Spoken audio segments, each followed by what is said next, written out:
Steven, appreciate you being here, man. Thank you so much for the contribution. Give my dad a shout out. Lou Costello, huge Husker for 80 plus years. Well, Lou, we'll give it up for you because that is phenomenal. Congratulations to you. We hope for you and everybody else, but we'll put you at the top of the list tonight for a successful season. It's not Steve Costello that went to Lincoln East, is it? It's our guy, Stephen Costello, that joins us on a regular basis. So could be. Well, Steve Costello went to high school with me, played basketball with me. I don't know if it's the same one or not, but yeah. You know what else we had circulating around college football this week is talk concerning scheduling changes and division format changes. So the ACC has already said that it's going to go to a 3-5-5 model, which means that everybody in the conference is going to be given 3 designated rivals that they play every year. And then the rest of the conference, meaning 10 other teams. So if you think about it, everybody's one team. So there's 13 other teams in the conference. So if you get 3 rivals, then there's 10 other teams. They're going to split the conference 5-5 for each team. And you're going to play that group of 5 teams one year. Then the next year, you're going to play the other 5 in that group. And then you're going to just alternate. So you're going to play the same 5 teams every other year. And then you're going to play the same 3 teams each year. So we'll see if that gets adopted elsewhere. What the Pac-12 stepped out and did, which I think is a good idea, is they pretty much abolished their divisions and said, we're just playing 1 versus 2 in the Pac-12 championship game. I posted a video looking through Pac-12 championship game history, and I posted another video looking through Big Ten championship history to say, okay, this is what the game was. How many times would it have changed going with the 1 versus 2 seeding? It's about half the time in the Big Ten. That it would have been a different game. Like last year, Ohio State and Michigan would have played a rematch. No more Iowa in a 1 versus 2 game. Yeah. What are your thoughts about that? You know, originally when I heard it, I didn't really think much of it. But when I looked more into it, I think it makes a lot of sense. But it sounds like the Big Ten's really considering something like this as well. But obviously it gives you a chance to play other teams a little bit more often than you get a chance to right now. Which makes it, I think it makes it fair instead of having, I don't know, the way they do it now doesn't make any sense. You know, to me it doesn't.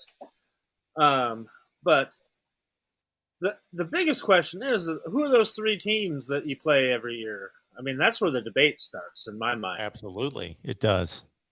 I mean, you know, it's like when you think of Nebraska, you kind of think of some no-brainers in there. But, you know, what does the Big Ten think that 3 should be? I can only think of one no-brainer for Nebraska. I've got to think that they're going to play Iowa every year. Well, yeah, that's definitely the no-brainer. But in my mind, I think it would also be Northwestern and Wisconsin. Okay. Either Wisconsin or Minnesota, I would have to imagine. Sure. Or a mixture of those 4, I would have to think. Okay. Just for and I'm thinking travel purposes as well. That's why Minnesota is right up in there. Because you're thinking about 3 places, you know, Northwestern, Iowa, and Minnesota, which are all driving trips for Husker fans to go to for an away game. Yeah. So that's kind of where I think, and I think that the Big Ten traditionally has always kind of thought in that, you know, the way they've put divisions and stuff, they've kind of thought about, you know, travel and everything, trying to make it easier. Because obviously everybody's got to go to Rutgers at some point of the year, and somebody's got to go to Nebraska or, you know, anywhere as west as they can go. So, yeah, I think it'd be more regionalized with that 3 teams. And, I mean, you could even throw Illinois in there if I'm talking regionally as well. And who knows? We'll see how it goes. If the ACC adopts it and it starts going well, we'll see how it goes. I'm open to anything. I mean, because it to me it looks like that they're probably going to be doing away with the two divisions as it is anyway.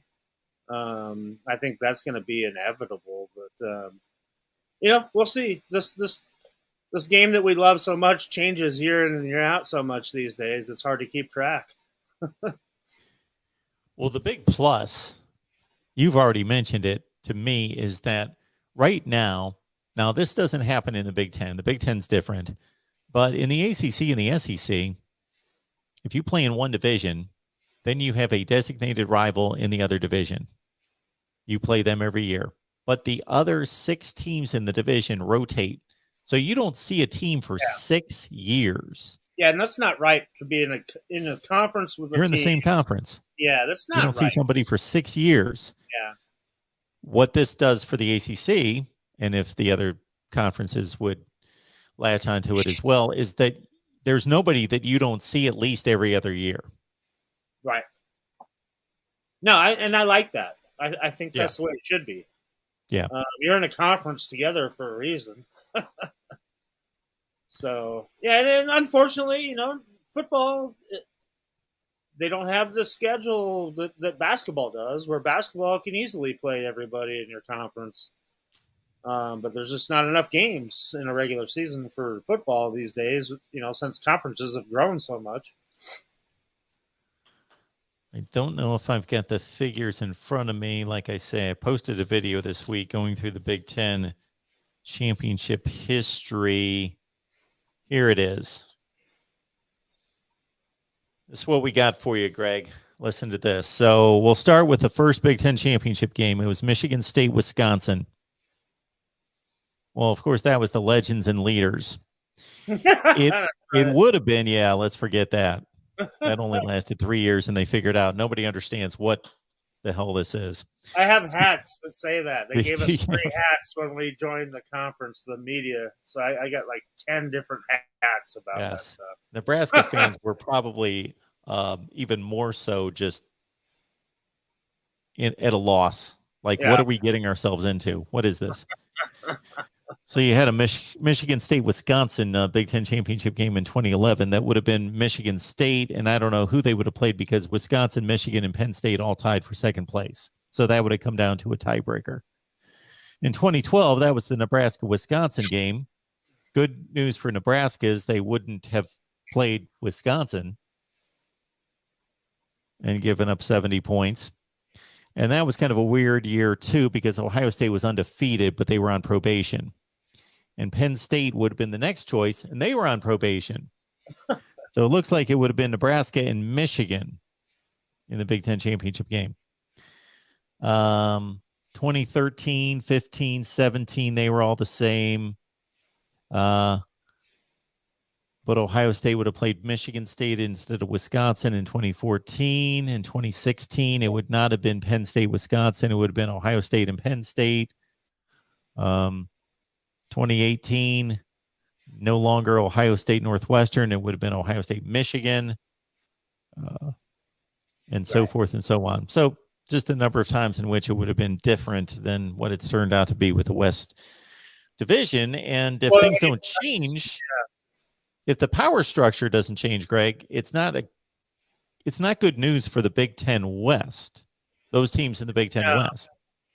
Well, but look at that. All those times that you mentioned that how many of those teams were ranked in the top 5 and should have played each other for the conference championship instead of playing like a Northwestern? Just because of the structure the way it is. Oh, absolutely. I've got the rankings next to the teams, and you get a better ranked matchup. Exactly. I mean, a common theme that keeps coming up there is Ohio State, Penn State, Michigan State. Those teams mentioned a lot in there. So, I mean, history shows that the top 2 teams are usually not coming out of the West. I mean, Wisconsin and Iowa have a little bit of beef every now and then in that, but yeah, we're not stupid. You know, the power in the conference is not coming out from the West. The power's not, but also to be fair and honest, and to stick up for the Big Ten West a little bit, the garbage is also not coming out of the West. I ran the numbers on the number of games that are won between the East and the West, and it's almost even. But the East is so top heavy, so dominant, but then the worst teams are in the East too. The West is balanced.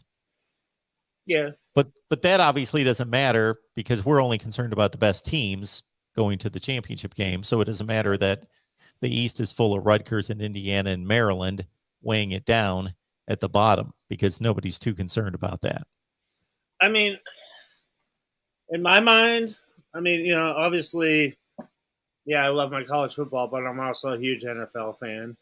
Just do it that way. It's just plain and simple. Best record, you get in. Done. Over with. Get the best record. You're your divisional champions. You know, there you go. So make it simple. Your best two teams, your top two teams at the end of the year, record wise, you play for the title. Yeah, I have no problem with it.